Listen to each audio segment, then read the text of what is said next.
Hello everybody, welcome to DKS देश की शिक्षा. I am Pavitra Bagh here to teach you biology. So welcome to your own YouTube channel DKS once again.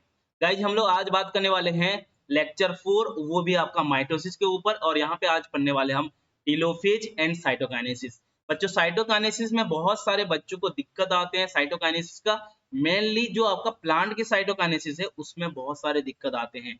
तो उसी दिक्कत, वही confusion को आज क्लियर करने वाले हैं बहुत ही क्लियर तरीके से. आई होप मैं आप लोग को अच्छे से आज समझा पाऊंगा. So let's begin guys. पहले हम टीलोफेज करेंगे, फिर आपका साइटोकाइनेसिस करेंगे. टीलोफेज क्या है बच्चों? टीलोफेज बेटा जो है कैरियोकाइनेसिस जो प्रोसेस चल रहा है उसका फाइनल स्टेज है, लास्ट स्टेज है आपका टीलोफेज. तो बात वही है, वो भी पॉइंट हो सकता है कि कैरियोकाइनेसिस का कौन सा फेज को हम फाइनल फेज या लास्ट फेज कहते हैं, तो आंसर होना चाहिए टीलोफेज. तो ये बात लिख देते हैं हम. तो telophase is the final stage of karyokinesis का ये फाइनल स्टेज है, राइट? ओके. अब देखो, टीलोफेज समझाने से पहले मैं आप लोगों को थोड़ा सा एनाफेज के बारे में बात करेंगे, क्योंकि इसका प्रीवियस फेज जो है वो एनाफेज में क्या हुआ था उसको थोड़ा समझ जाएंगे तो हमें टीलोफेज पढ़ने का मतलब जो पढ़ने के लिए आसान होगा, इजी होगा. तो मान लो ये आपका एक सेल था, ठीक है. सपोज ये आपका एक सेल था, जो सेल की आपका एनाफेज में थोड़ा सा लंगर हो गया था, लंबा हो गया था. और इसी में बेटा आपका सेंट्रोजोम, ये आपका सेंट्रोजोम था दोनों पोल में. और दोनों पोल में जब सेंट्रोजोम था उसका एस्टर वगैरह, ये जो आपका स्पिंडल फाइबर वगैरह, वो थोड़ा सा डिसअपियर हो गया था. और हमारा जो क्रोमोजोम थे, ये आपका एक क्रोमोजोम है, क्रोमोजोम विद सेंट्रोमियर, वो आपका पोल में पहुंच गए थे. क्रोमोजोम विद सेंट्रोमियर आपका पोल में पहुंच गए थे. इस तरह कैसे सेपरेट हो गए थे दोनों ऑपोजिट पोल में हमारे क्रोमोजोम. इतना दूर तक हमने पढ़ा था. अब देखो यहाँ पे हम लोग नया चीजें पढ़ेंगे टीलोफेज में. ये आपका एनाफेज में था बेटा. ये किस में था बेटा? आपका एनाफेज में. अब हम बात करेंगे टीलोफेज में क्या होता है. तो टीलोफेज में सबसे पहले जो बात होता है, जैसे आपका प्रोफेज में, क्योंकि देखो टीलोफेज के बाद आपका साइटोकाइनेसिस, और साइटोकाइनेसिस जब कंप्लीट होता है, कंप्लीट होने के बाद जो नया सेल बनता है वो फिर से G1 फेज में एंटर करता है, इंटरफेज का. तो टीलोफेज में जो सब चीजें होगा फिर से रीऑर्गेनाइजेशन होगा सारे चीजों का. जैसे कि आपका प्रोफेज में बेटा आपका न्यूक्लियर मेम्ब्रेन का डिसअपियरेंस हो गया था, डिसइंटीग्रेशन हो गया था, उसका यहाँ पे रिकंस्ट्रक्शन होगा, रीअरेंजमेंट और रीअपियर होगा न्यूक्लियस का. पहला पॉइंट मैं आपको लिखना चाहूंगा, न्यूक्लियर मेम्ब्रेन जो है हमारा, न्यूक्लियर मेम्ब्रेन स्लोली, धीरे धीरे, ऐसा नहीं कि फटाक से, मतलब जादू जैसे ऐसे फटाक से आपका अपीयर हो जाएगा, ऐसा नहीं है. स्लोली रीअपियर होगा, क्योंकि कंस्ट्रक्शन होगा ना. और कोई चीज बन रहा है, कोई चीज अगर आपका कंस्ट्रक्ट हो रहा है तो धीरे धीरे कंस्ट्रक्ट होता है. जैसे कि अगर आप कोई घर बना रहे हो तो छोटे छोटे ब्रिक लगाओगे, धीरे धीरे कंस्ट्रक्शन होता है. ठीक इसीलिए न्यूक्लियर मेम्ब्रेन स्लोली रिपेयर होता है अराउंड, कहाँ पे, ये इंपॉर्टेंट बात है, around each group of chromosome, each group of chromosome at pole. मतलब देखो यहाँ पे जो हमारा क्रोमोजोम यहाँ पे है, इनके चारों तरफ आपके न्यूक्लियर मेम्ब्रेन स्लोली कंस्ट्रक्शन होगा, स्लोली आपका कंस्ट्रक्शन होगा. तो टीलोफेज में पहला जो काम होगा बेटा, मान लो ये आपका, suppose this is your cell, हमारा क्रोमोजोम इन दोनों के तरफ में है, ऐसे प्रेजेंट है. ये आपका क्रोमोजोम है, इधर भी आपका ऐसे इस तरह से क्रोमोजोम है, ये हो गया आपका क्रोमोजोम. तो इसके चारों तरफ क्या होगा बेटा, न्यूक्लियर मेम्ब्रेन धीरे धीरे रीअपियर होगा, इस तरह से रीअपियर होगा. This is your nuclear membrane. Nuclear membrane कैसे बनता है ये इंपॉर्टेंट बात है, ठीक है. न्यूक्लियर मेम्ब्रेन आपका किस तरह से बनता है वो इंपॉर्टेंट बात है, इसके बारे में बात करेंगे अभी. देखो न्यूक्लियर मेम्ब्रेन हमारा बन गया, यहाँ पे आपका क्या है, ये सेंट्रोजोम है, ऑपोजिट पोल में क्या होगा, सेंट्रोजोम होगा. देखो न्यूक्लियर मेम्ब्रेन के साथ साथ ये आपका क्या बन गया है, क्या बन रहा है, ये न्यूक्लियस बन रहा है. न्यूक्लियस कब बनेगा, जब न्यूक्लियर मेम्ब्रेन के अंदर न्यूक्लियोप्लाज्म बनेगा. न्यूक्लियोप्लाज्म मतलब क्या है, न्यूक्लियस का साइटोप्लाज्म कह सकते हो, न्यूक्लियस का खाली जगह बोल सकते हो, उसको कहेंगे हम न्यूक्लियोप्लाज्म. क्लियर? तो हमारा अभी क्या बन गया है, न्यूक्लियस रीअपियर हो गया है, जनरली चारों तरफ न्यूक्लियर मेम्ब्रेन रीअपियर हो गया है। ओके, क्लियर है इतना बातें? ओके, चलो अब बात आता है ये जो रिकंस्ट्रक्शन हो रहा है हमारा टेलोफेज में, जो न्यूक्लियर मेम्ब्रेन बन रहा है एक्चुअली कैसे बनता है, इस बात को थोड़ा सा बात करेंगे।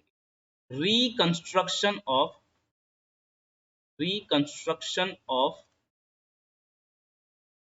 न्यूक्लियर मेम्ब्रेन, कैसे होता है न्यूक्लियर मेम्ब्रेन का रिकंस्ट्रक्शन, इसके बारे में बात करेंगे। कैसे होता है, देखो हमारा न्यूक्लियर मेम्ब्रेन बनेगा, कैसे बनेगा न्यूक्लियर मेम्ब्रेन वही देखेंगे।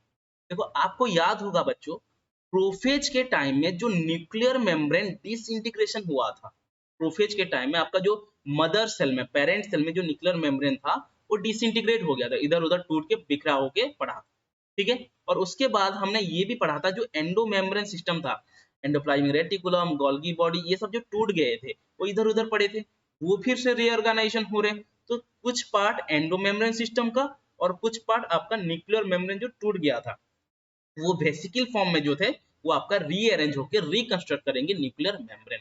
तो मैं यहाँ पे ये बात लिख सकता हूँ, जो आपका वेसिकल बन गया था, वेसिकल ऑफ ब्रोकन कह सकते हैं, ब्रोकन न्यूक्लियर एनवलप और न्यूक्लियर मेम्ब्रेन, जो पहले आपका न्यूक्लियर मेम्ब्रेन टूट गया था, vesicle of broken nuclear membrane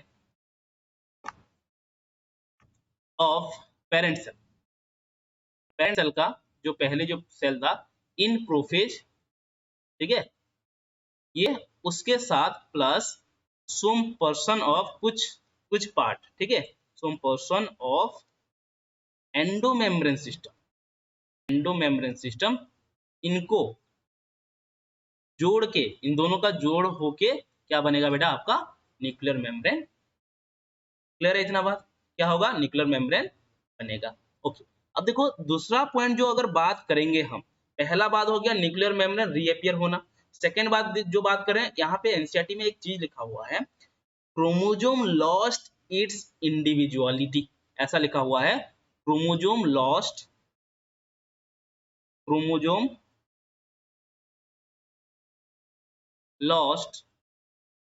it's individuality. क्या मतलब है इसका, मतलब देखो क्रोमोजोम लॉस्ट इट्स इंडिविजुअलिटी का क्या मतलब है। मान लो ये आपका सेल है बेटा, मान लो ये आपका सेल है और यहाँ आपका न्यूक्लियस बन गया है, यहाँ पे आपका न्यूक्लियस बन गया है और यहाँ पे आपका सेंट्रोजोम है, ठीक है, और यहाँ पे ऐसे क्रोमोजोम पड़ा हुआ है, ये आपका ऐसे क्रोमोजोम पड़ा हुआ है। तो क्रोमोजोम अपना इंडिविजुअलिटी को लॉस कर रहा है, इसका मतलब बेटा क्रोमोजोम क्रोमोजोम होकर नहीं रह रहा है, क्या हो रहा है, क्रोमोजोम ऑनकॉइल्ड हो जा रहा है। क्रोमोजोम बेटा क्या हो जा रहा है, ऑनकॉइल्ड हो जा रहा है, ऑनकॉइलिंग ऑफ क्रोमोजोम होगा, ऑनकॉइल होगा। जब ऑनकॉइल हो जाएगा बेटा ये थोड़ा सा लंबा हो जाएगा, ऐसे ऐसे पैक था ना, ऐसे लंबा हो जाएगा, खींच दोगे ऐसे लंबा हो जाएगा, ऑनकॉइल लंबा हो जाएगा और थोड़ा सा स्लेंडर हो जाएगा, एंड स्लेंडर हो जाएगा। अब देखो स्लेंडर, ये long and slender form of chromosome को क्या कहते हैं, सिंपली हम कह देते हैं क्रोमाटिन, ठीक है, क्या कह देते हैं हम इसको, क्रोमाटिन। तो सिंपली ये कहना चाहता है बेटा आपका क्रोमोजोम लॉस्ट इट्स इंडिविजुअलिटी का मतलब है क्रोमोजोम अभी नहीं रहेगा, वो कन्वर्ट हो जाएगा आपका क्रोमाटिन में। क्लियर है, मतलब कुछ इस तरह से होगा, मान लो ये आपका सेल है, सेल के अंदर आपका न्यूक्लियस है, न्यूक्लियस के अंदर ये आपका क्रोमोजोम ना रहकर अभी क्या बन जाएगा, ये क्रोमाटिन बन जाएगा। क्या बन जाएगा, ये क्रोमाटिन। समझ में आ रहा है? ओके, अब देखो क्रोमाटिन जब बन जाता है बेटा ये अच्छे से हमें नहीं दिखता है, तो हमारे टेलोफेज में जब क्रोमोजोम अपना इंडिविजुअलिटी लॉस्ट करता है उसी टाइम क्या होगा, क्रोमाटिन जो है इनडिस्टिंग्विशेबल हो जाएगा, इनडिस्टिंग्विशेबल हो जाएगा। क्लियर इतना बातें, आई होप ये दोनों पॉइंट समझ में आ गया है आप लोगों को। उसके बाद क्या होगा, न्यूक्लियोलस रीअपियर हो जाएगा, उसके बाद आपका न्यूक्लियोलस रीअपियर होगा क्रोमोजोम के अंदर, ठीक है। थर्ड पॉइंट है बेटा न्यूक्लियोलस रीअपियर हो जाएगा, ठीक है, न्यूक्लियोलस रीअपियर हो जाएगा। अगर न्यूक्लियोलस रिपेयर हो जाता है, आप लोग को मैंने एक चीज बताया था न्यूक्लियोलस जो होता है बेटा आरएनए एंड प्रोटीन बनाता है, जिसके वजह से आपका राइबोसोम का सिंथेसिस हो पाता है। सो सिंपली मैं ये कहना चाहता हूँ, न्यूक्लियोलस जब आपका बनता है तो क्वेश्चन आता है टीलोफेज में प्रोटीन बनता है क्या? आंसर होना चाहिए यस। टीलोफेज में आपका राइबोसोम का सिंथेसिस होता है क्या? यस होता है। तो न्यूक्लियोलस क्या करेगा यहाँ पे? Synthesise ribosome. किसको सिंथेसाइज करेगा? राइबोसोम को। और राइबोसोम कौन सी चीज से बनता है बेटा? Protein plus RNA. Protein plus RNA. Clear है? ओके। फोर्थ पॉइंट, टीलोफेज में क्या होता है? अब देखो बेटा, गोल्गी बॉडी ये सब भी रीअपियर होगा, लिख देते हैं उस बात को। Golgi body endoplasmic reticulum also reappear. ठीक है, ओके। फिफ्थ पॉइंट समझते हैं। फिफ्थ पॉइंट क्या है? जो हमारा स्पिंडल फाइबर था और जो आपका एस्टर से ऐसे रेज वगैरह माइक्रोट्यूबल्स का बना हुआ था, वो भी क्या होगा? डिसअपियर हो जाएगा। कौन से प्रोसेस में? डीपॉलीमराइजेशन। डीपॉलीमराइजेशन मतलब माइक्रोट्यूबुल जो आपका ट्यूबुलिन प्रोटीन से बना हुआ था उसका ब्रेकडाउन हो जाएगा। ठीक है, हमने बताया था। ओके, तो स्पिंडल फाइबर क्या होगा बेटा? Spindle fibre and astral rays मतलब एस्टर के जो आपका सेंट्रोमियर के चारों तरफ ऐसे माइक्रोट्यूबुल लगा हुआ था, इसको हम कहते हैं एस्ट्रल रेज। ठीक है, astral rays disappear by depolymerisation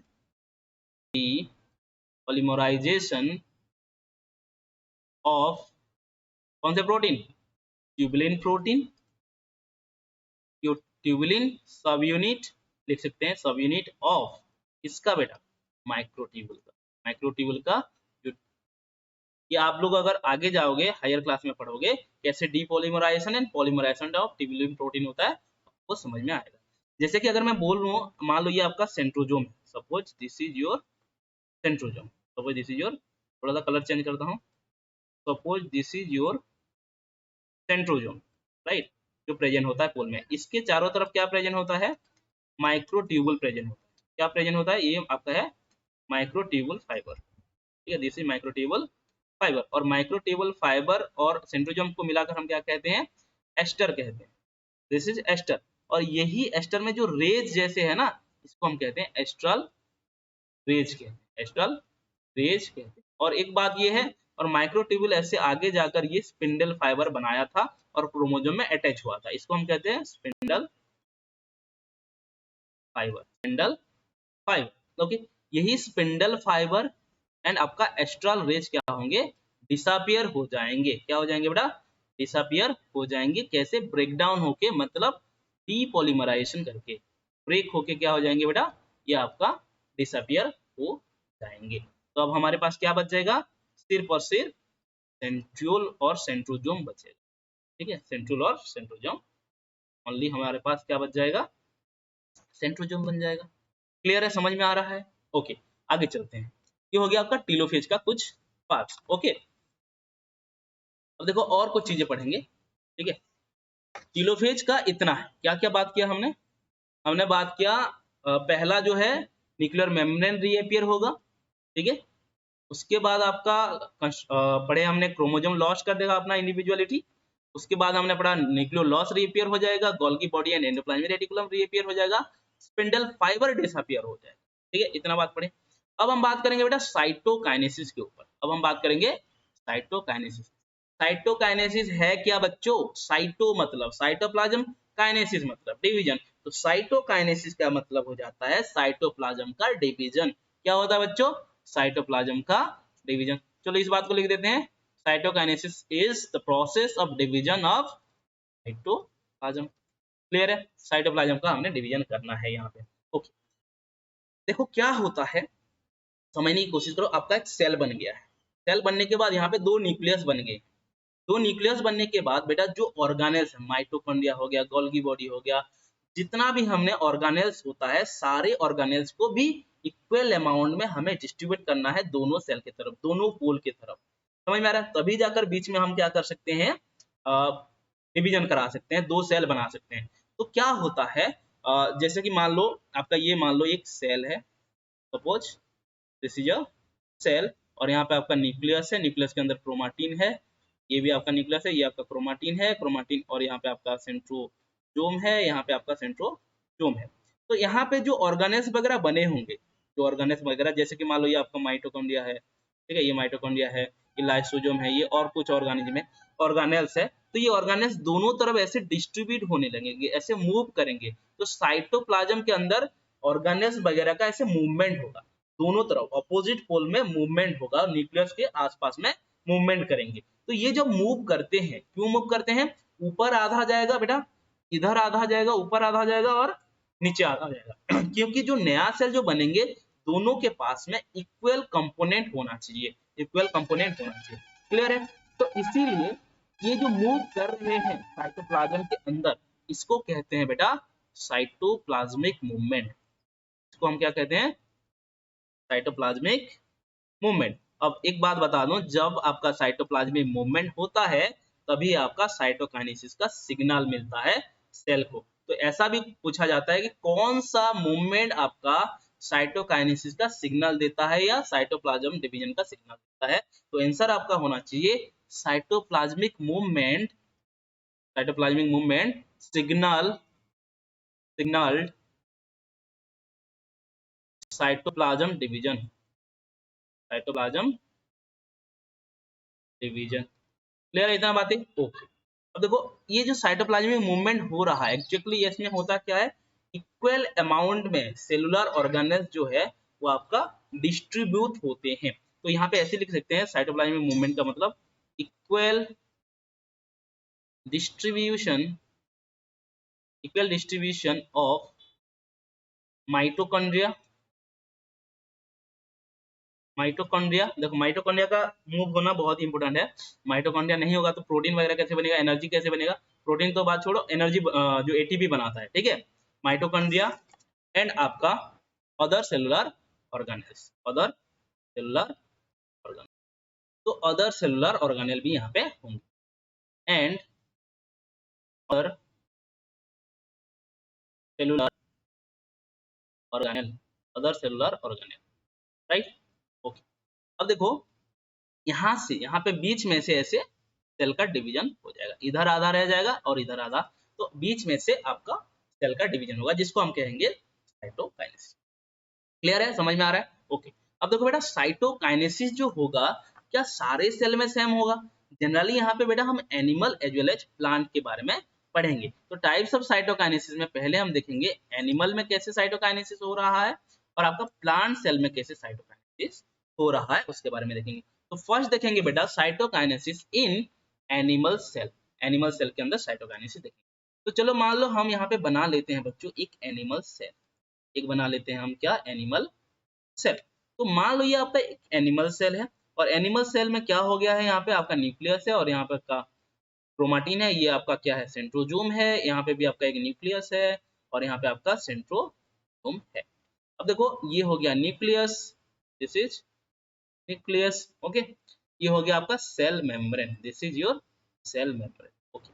यहाँ पे कंसेप्ट है, बोला जाता है, कहता है हमारा एनसीईआरटी कहता है कि जो सेल डिवीजन होता है, सेल डिवीजन जो होता है, सेल मेम्ब्रेन में एक फ्यूरो फॉर्म होता है, सेल मेम्ब्रेन में क्लीवेज फॉर्म होता है, उसी क्लीवेज और फ्यूरो की वजह से हमारा सेल का डिवीजन होता है, साइटोप्लाज्म का डिवीजन होता है। तो कैसे होता है क्या है देखेंगे, तो कैसे होता है बेटा, फ्यूरो, फ्यूरो और you can say cleavage form होता है, कहाँ पे बेटा, क्लीवेज इन सेल, फ्यूरो और cleavage formation in cell membrane, in cell membrane. कैसे होगा देखो, छोटा सा मैं डायग्राम बना देता हूँ, मतलब ये आपका ऐसे सेल के सेंटर में ऐसे डिपन हो जाएगा, इसको हम कहते हैं फ्यूरो, इसको हम क्या कह देते हैं, फ्यूरो, ठीक, फ्यूरो कह देते हैं। तो ये जो सेल फ्यूरो है कैसे ये फॉर्म होता है, हाउ इट इज फॉर्म, कैसे होता है ये फॉर्म, इसके बारे में जानेंगे, how it is form, okay. अब देखो सुनो समझो, बात को समझो। तो सेल मेम्ब्रेन के पास एक स्पेशल चीज होता है जिसको हम बोलते हैं बेटा एक्टिन फिलामेंट, क्या कहते हैं उसको, एक्टिन फिलामेंट, पढ़े होगे। Cell membrane have, cell membrane have actin filament. Actin filament क्या है फिर? देखो एक्टिन फिलामेंट जो होते हैं एक प्रोटीन से बना हुआ एक स्ट्रक्चर होते हैं, प्रोटीन से बना हुआ एक स्ट्रक्चर होते हैं, कुछ इस तरह से फिलामेंट जैसे स्ट्रक्चर होते हैं, कुछ इस तरह से फिलामेंट स्ट्रक्चर होते हैं। और ये एक्टिन फिलामेंट के पास एक प्रॉपर्टी होता है जिसको हम कहते हैं कंट्रैक्शन, मतलब इतना बड़ा है तो ये कंट्रैक्ट करके छोटा हो सकता है, इतना अगर बड़ा है तो कंट्रैक्ट करके ऐसे छोटा हो सकता है। सो एक्टिन फिलामेंट कैन कंट्रैक्ट।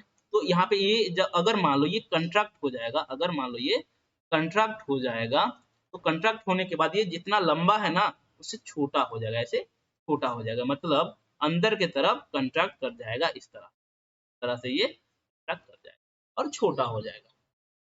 वही चीज प्रेजेंट होता है आपका कहाँ पे बेटा? इसी यहाँ पे प्रेजेंट होता है, यहाँ पे आपका प्रेजेंट होता है सेल मेम्ब्रेन में। तो जब ये है आपका मान लो actin filament, suppose this is actin filament. तो एक्टिन फिलामेंट जब कंट्रैक्ट करेगा तो ये कंट्रैक्ट करके ऐसे अंदर खींचेगा, कंट्रैक्ट होगा, ऐसे छोटा हो जाएगा। तो इसी पोजीशन में सेल के इसी पोजीशन में सेल भी ऐसे नीचे चला अंदर चला जाएगा, ऐसे इनसाइड में इनफोल्डिंग होके ऐसे डिप्रेस होके चला जाएगा। देखो मैं डायग्राम में बनाता हूँ और अच्छे से समझ में आएगा आप लोगों को, ठीक है, और अच्छे से आप लोगों को समझ में आएगा। देखो कैसा होगा, मान लो ये आपका सेल है, ठीक है, सेल का यहाँ पे आपका क्या है? एक्टिन फिलामेंट है। एक्टिन फिलामेंट क्या कर रहा है? कंट्रैक्ट कर रहा है, इस तरफ कंट्रैक्ट। तो यहाँ पे न्यूक्लियस है, क्रोमाटिन है, यहाँ पे भी आपका क्या है? न्यूक्लियस है, ये क्रोमाटिन है। तो सेल कैसे दिखेगा? देखो कंट्रैक्ट करने के बाद ये आपका सेल इस तरह से सेल मेम्ब्रेन इस जगह में बेटा, इस जगह में ऐसे सेल मेम्ब्रेन कंट्रैक्ट हो जाएगा, डीपन हो जाएगा, इस तरह से सेल खींचा चला जाएगा। सेल क्या हो जाएगा? ऐसे खींचा जाएगा। आई होप समझ में आ रहा होगा। मतलब ये मान लो सेल है, इमेजिन करो ये आपका सेल है और यहाँ से ऐसे खींच रहे हैं, सेंटर में से ऐसे खींच रहे हैं, तो सेल मेम्ब्रेन ऐसे डीपन हो जाएगा, डिप्रेस होते जाएगा, ऐसे समझ में आ रहा है? इस तरह से ऐसे डीपन होते जाएगा। तो कंट्रैक्शन ऑफ एक्टिन फिलामेंट की वजह से क्या हुआ बेटा? हमारा cell membrane deepen inside, deepen deep में जा रहा है, deepen inside of the cell, cell के अंदर ये डीप होते हुए। क्लियर है? ओके। उसके बाद ये जो हमारा न्यूक्लियस है ये आपका हो गया क्रोमाटिन। इसके बाद ये धीरे धीरे यहाँ से सेल जो है स्प्लिट हो जाएगा, जो जिसको कहेंगे डिवाइडिंग बोल देंगे, डिवाइड कह देंगे, और स्प्लिट्स हो गया कह देंगे। देखो सिंपल सा सेल आपका ऐसे दोनों ऐसे नया डॉटर सेल बन जाएगा, नया डॉटर सेल। ये आपका एक सेल हो गया, ये एक सेल, तो ये दोनों क्या हो गया बेटा? Two new daughter cell, two new daughter cell. so this is how cell और cytokinesis occurs in animal cell. इसी तरीके से आपका एनिमल सेल के अंदर साइटोकाइनेसिस हो। क्लियर है इतना बातें? ओके। अब देखो और कुछ बातें, जो हमारा जो दो डॉटर न्यूक्लियस सेल, जो दो सॉरी जो दो न्यू डॉटर सेल बना है, ठीक है, ये एक्चुअल में पेरेंट सेल का वॉल्यूम के हिसाब से आधा होता है। तो क्या बोल सकते हैं? Two new daughter cells are half of half the volume of original mother cell, original mother cell. अब फिर ये आपका यही डॉटर सेल एक एक इंडिविजुअली क्या करेंगे? एंटर करेंगे G1 phase of the cell cycle. Okay, यही न्यू डॉटर सेल क्या करेंगे? Enters G1 phase of cell cycle, cell cycle के G1 फेज में एंटर करेंगे और फिर से सेल साइकिल प्रोसेस में जाकर फिर से डिवाइड करेंगे। समझ में आ रहा है? ओके। और इन्हीं दोनों डॉटर सेल के पास equal component of cell organelles होगा। अगर मान लो कहीं पे सेल ऑर्गेनेल इक्वल ना भी हो, बट नेसेसरी ऑर्गेनेल जो होते हैं, जो नीडेड ऑर्गेनेल होते हैं, दोनों डॉटर सेल में सेम होंगे। So both daughter cell have equal amount और कंपोनेंट ऑफ needed सेल, इतना बातें समझ में आ गया? ओके, आगे चलते हैं। ये हो गया साइटोकाइनेसिस इन एनिमल सेल, इतना हम पढ़ते हैं बेटा साइटोकाइनेसिस इन एनिमल सेल में। फिर हम बात करेंगे cytokinesis in plant cell, plant cell के अंदर हम कैसे करेंगे। ओके, अब देखो बेटा एक एक इंपॉर्टेंट बात है, difference between cytokinesis in plant cell and cytokinesis in animal cell में क्या डिफरेंस है? एनिमल सेल में बेटा आपका सेल फ्यूरोफॉर्म हुआ, सेल फ्यूरोफॉर्म हुआ, but cytokinesis in plant cell में सेल फ्यूरोफॉर्म नहीं होता। ये बात ध्यान रखेंगे, हम इंपॉर्टेंट पॉइंट के हिसाब से लिखेंगे, नो क्लीवेज और फ्यूरो, नो क्लीवेज और furrow occurs in plant, occurs in plant, plant cell में फ्यूरो नहीं बनता। क्यों ऐसा, क्यों ऐसा होता है, क्यों प्लांट सेल के अंदर हमारा क्लीवेज फॉर्म नहीं होता है? कारण है बेटा इसका जो सेल वॉल होता है, प्लांट का जो सेल वॉल होता है बहुत ही टॉ होता है, रफ होता है, रिजिड होता है, वो ऐसे प्रेस नहीं हो सकता, ऐसे खींचा नहीं जा सकता, इसीलिए प्लांट सेल के अंदर नहीं हो पाता है क्लीवेज फॉर्मेशन। ड्यू टू लिख देते हैं, due to rigid, due to rigid cell wall present in the plant। Clear है इतना बात? ओके। तो कैसे होता है, कैसे होता है साइटोकाइनेसिस अगर क्लीवेज के द्वारा नहीं होता है? तो होता है बेटा एक प्रोसेस है जहां पे एक चीज फॉर्म होता है by forming, by forming, by forming cell plate, by forming cell plate, cell plate form होगा। देखो ये बात को याद रखेंगे, प्लांट सेल में सेल प्लेट फॉर्म होगा, एनिमल सेल में सेल फ्यूरो फॉर्म। क्लियर है? चलो मान लो ये हमारा एक प्लांट सेल है, suppose this is your plant cell, suppose this is our plant cell. Okay, plant cell में हमने क्या बात किया है, ये हमारा न्यूक्लियस है, ये ऑलरेडी न्यूक्लियस फॉर्म हो चुका है, ये हमारा न्यूक्लियस है, ठीक है, ये क्रोमाटिन है उसके अंदर। ओके, उसके बाद हमारा यहाँ पे कुछ क्रोमाटिन जो है, ठीक है, क्रोमाटिन जो सॉरी क्रोमाटिन बोल रहे हैं, सॉरी स्पिंडल फाइबर जो है अभी भी प्रेजेंट होता है बेटा, अभी भी क्या होता है प्रेजेंट, स्पिंडल फाइबर अभी भी प्रेजेंट होता है, ठीक है, स्पिंडल फाइबर। ओके, अब देखो बेटा यहाँ पे ये आपका सेंटर ऑफ द सेल है, यहाँ पे आपका centre of the cell. Okay, अब देखो एक बात बताता हूँ, आपको पता होगा प्रोफेज के टाइम में आपका Golgi body and endoplasmic reticulum जो है ब्रेक डाउन हो गए होते हैं, तो उसका कुछ वेसिकुलर फॉर्म होता है इसी टाइम में, साइटोकाइनेसिस में कुछ वेसिकुलर फॉर्म रहता है। तो यहाँ पे वो वेसिकुलर फॉर्म जो है सेंटर ऑफ द सेल में, वो जो गोल्गी बॉडी और आपका जो एंडोप्लाज्मिक रेटिकुलम का वेसिकल फॉर्म है, ये मैं लिख देता हूँ, these are vesicle of endoplasmic reticulum and Golgi body present होता है। ये गोल्गी बॉडी का और एंडोप्लाज्मिक रेटिकुलम का जो वेसिकल है, ये क्या करते हैं एक दूसरे से ऐसे फ्यूज हो जाते हैं, ये एक वेसिकल है, ये एक वेसिकल है, एक दूसरे से फ्यूज होंगे। तो मान लो ये आपका क्या है बेटा, वेसिकल है, suppose this is vesicle. Okay, इसी वेसिकल में एक चीज फॉर्म होता है जिसको हम बोलते हैं कैल्शियम पेक्टेट, एक चीज होता है इसमें कैल्शियम पेक्टेट बनाता है ये, ठीक है, कैल्शियम पेक्टेट बनाता है, इसका काम है कैल्शियम पेक्टेट बनाने का काम है, मैं बताऊंगा। तो ये जो बेटा है ये एक दूसरे से फ्यूज होंगे, ये ऐसे एक दूसरे से फ्यूज होंगे ये वेसिकल, ठीक है। तो ये जब फ्यूज होंगे कुछ इस तरह से फ्यूज होंगे, जुड़ेंगे एक दूसरा से, फ्यूज होंगे, ठीक है, ऐसे फ्यूज हो रहे हैं, तो जुड़ेंगे। तो जब ये जुड़ता है एंडोप्लाज्मिक रेटिकुलम और गोल्गी बॉडी का वेसिकल, इसको हम कहते हैं बेटा फ्राग्मोप्लास्ट। क्या कहते हैं इसको? फ्राग्मोप्लास्ट। देखो यही फ्राग्मोप्लास्ट का ये जो आपका ऊपर में, ये जो ऊपर में ये मेम्ब्रेन है, ये मेम्ब्रेन जो है थोड़ा सा ध्यान देखेंगे, ये membrane, this membrane will form your plasma membrane, ये आपका प्लाज्मा मेम्ब्रेन बना देगा प्लांट सेल का। देखो किस तरह से ये ऊपर का लेयर, ये वाला ऊपर ऊपर में ये क्या बना देंगे, प्लाज्मा मेम्ब्रेन बना देंगे, this is your plasma membrane और सेल मेम्ब्रेन बन जाएगा। ओके, उसके बाद ये फ्राग्मोप्लास्ट के अंदर जो कंटेंट होगा, जो भी चीजें और इसके अंदर होगा, ये सब सॉलिडिफाई हो जाएगा, ये सब क्या हो जाएगा, सॉलिडिफाइड हो जाएगा। तो इनर पार्ट जो है बेटा यहाँ पे, ये जो इनर पार्ट है, आउटर पार्ट ये सरफेस में जो मेम्ब्रेन था, ये सरफेस मेम्ब्रेन है ये फ्राग्मोप्लास्ट का। तो सरफेस मेम्ब्रेन किस में कन्वर्ट हो गया, प्लाज्मा मेम्ब्रेन में कन्वर्ट हो गया। और प्लाज्मा मेम्ब्रेन बनने के बाद इसके अंदर में जो इनर पार्ट जो है वो सॉलिडिफाई हो जाता है। ऐसे लिख सकते हैं, inner part solidify, inner part solidify. और इनर पार्ट सब जब ये आपका सॉलिडिफाई हो जाता है, मान लो ये सॉलिडिफाई हो रहा है, सॉलिडिफाई हो गया, तो ये सॉलिडिफाई जब होता है इसको हम कह देते हैं सेल प्लेट। क्या कह देंगे इसको, सेल प्लेट। आई होप इतना बात समझ में आ गया। पहला क्या वेसिकल वगैरह इधर उधर पड़ा था आपका किसका, Golgi body and endoplasmic reticulum का। इनका ऐसे आकर ऐसे फ्यूज हुआ, फ्यूज होने के बाद ये जो सरफेस में जो मेम्ब्रेन बना ये आपका प्लांट सेल का प्लाज्मा मेम्ब्रेन में कन्वर्ट हो जाएगा, और इसके अंदर में जो आपका कुछ कंटेंट था, जो भी मॉलिक्यूल था इसके अंदर, वो सब सॉलिडिफाई हो जाएगा और वो बन जाएगा बेटा सेल प्लेट। और अंदर में ये सेल प्लेट में जनरली क्या होता है बेटा, कैल्शियम पैक्टेट से बना होता है ये सेल। किस से बना होता है, कैल्शियम पैक्टेट।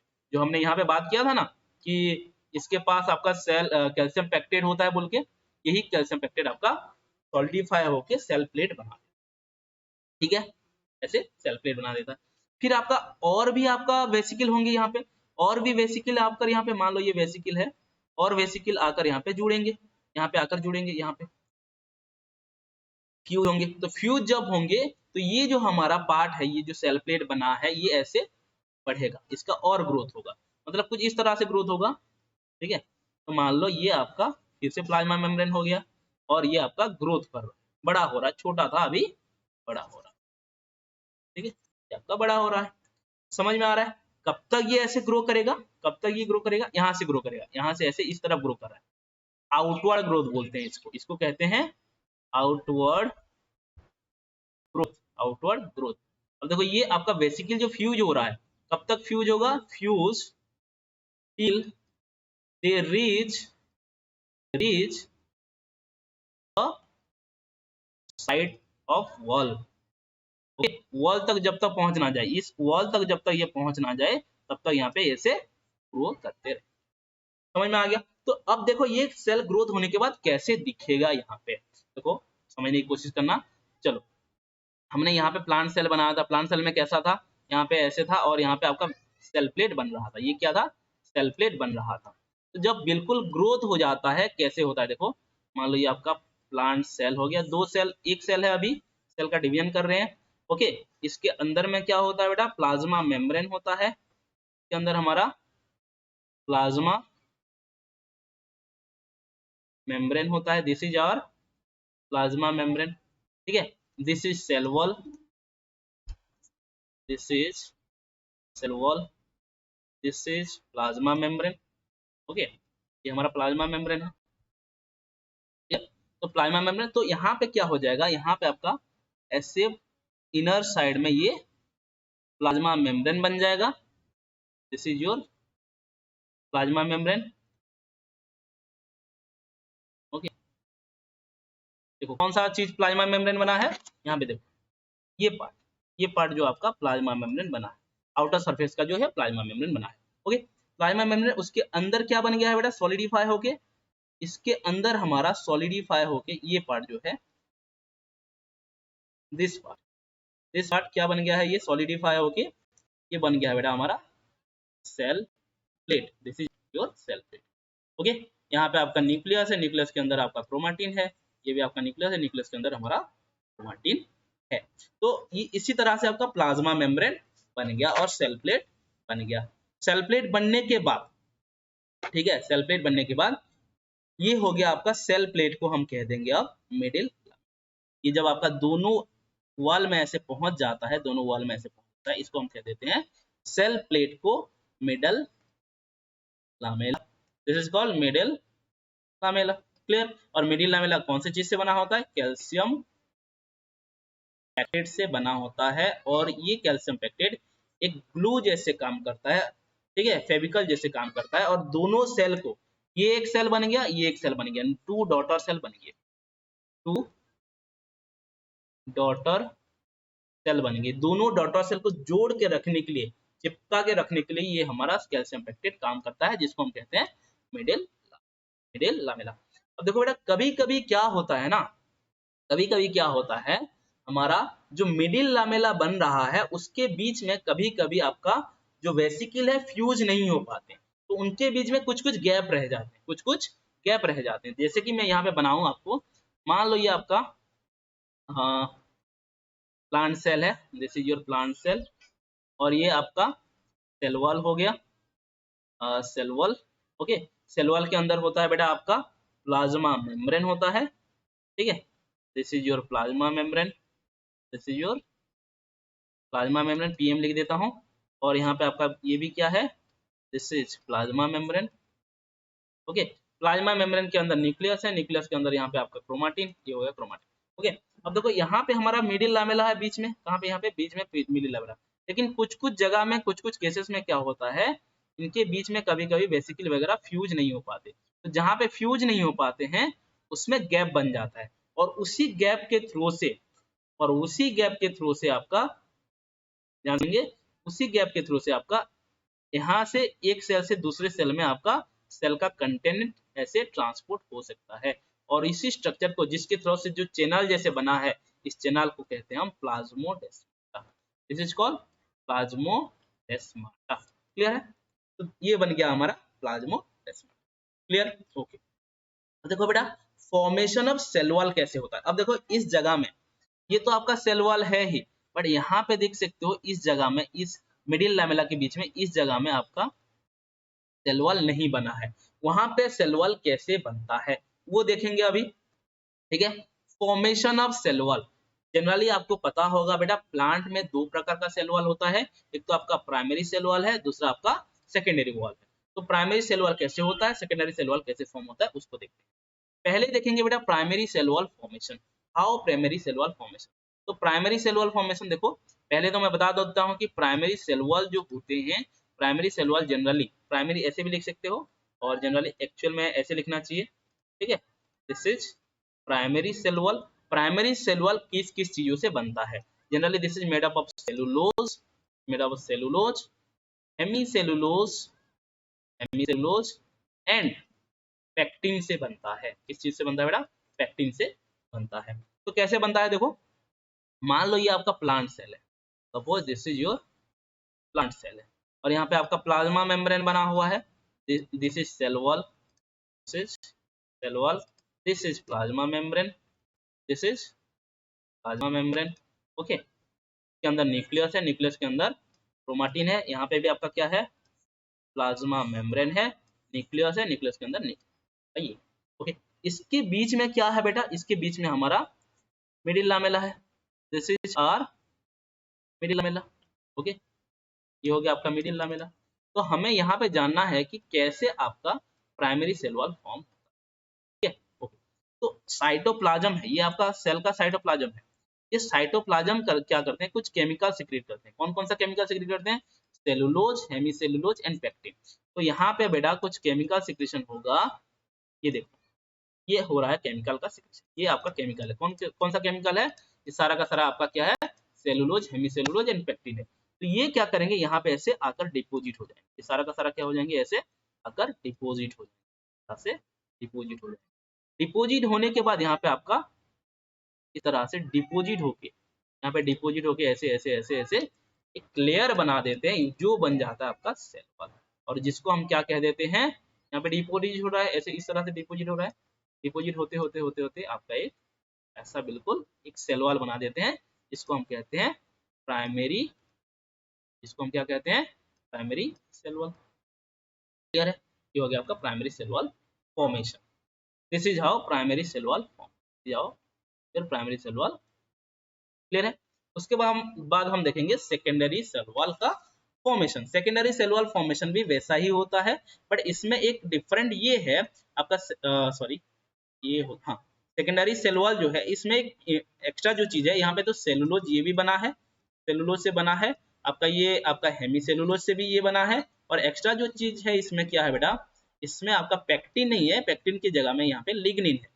और मैं बता दूं सेकेंडरी सेल वॉल जो होता है बहुत ही रिजिड होता है, बहुत ही रिजिड होता है, टॉ होता है, बट वहीं पे अगर प्राइमरी सेल वॉल का बात करूं, प्राइमरी सेल वॉल आपका होता है बेटा फ्लेक्सिबल होता है, it is flexible and help in the growth में मदद करता है। जब हम प्लांट का एनाटॉमी पढ़ाएंगे तो आपका primary cell wall and secondary cell wall का डिफरेंस भी बताएंगे और उनका फंक्शन भी बताएंगे। ओके, अभी देखते हैं सेकेंडरी सेल वॉल कैसे फॉर्म होता है। अभी तक बेटा हमने क्या क्या सीखा है, अभी तक हमने बात कर लिया है कि आउटर जो है, ये आउटर जो लेयर है बेटा ये सेल वॉल है, बट ये प्राइमरी सेल वॉल बन गया है। अब क्या बन गया है, प्राइमरी सेल वॉल बन गया है, इस तरह से प्राइमरी सेल वॉल बन गया है। This is your primary cell wall. Primary cell wall के अंदर बेटा हमारा क्या प्रेजेंट है, सेल का मेम्ब्रेन प्रेजेंट है। क्या प्रेजेंट है, सेल का membrane, this is cell membrane. Okay, this is cell membrane और plasma membrane you can say, this is plasma membrane. Plasma membrane के अंदर हमारा यहाँ पे न्यूक्लियस है, न्यूक्लियस के अंदर क्रोमाटिन है, दिस इज क्रोमाटिन। ओके, यहाँ पे बेटा फिर से ये साइटोप्लाज्म जो है फिर वही सेलुलोज, हेमीसेलुलोज एंड लिग्निन को रिलीज करेगा। यहाँ पे आपका साइटोप्लाज्म जो है ऐसे चारों तरफ सेलुलोज, हेमीसेलुलोज एंड लिग्निन को रिलीज करेगा और इसको डिपोजिट करेगा। जब डिपोजिट करेगा इस तरह से चारों तरफ एक लेयर बना देगा, इस तरह से एक लेयर बना देगा, इसको हम कहेंगे सेकेंडरी। ठीक उस तरह इसी सेल में भी ऐसे होगा, सेलुलोज, हेमीसेलुलोज ऐसे बाहर जाएंगे इस तरह से और यहाँ पे आपका डिपोजिट हो जाएंगे, डिपोजिट हो जाएंगे, सारा केमिकल एक लेयर बना देंगे। तो ये बन गया हमारा secondary, secondary cell, clear, secondary cell clear है। आई होप इतना बातें क्लियर होगा आप लोगों को, ठीक है। ओके, जो फाइनली जो दो डॉटर प्लांट सेल बने कुछ इस तरह से दिखेंगे बेटा, ये हो गया हमारा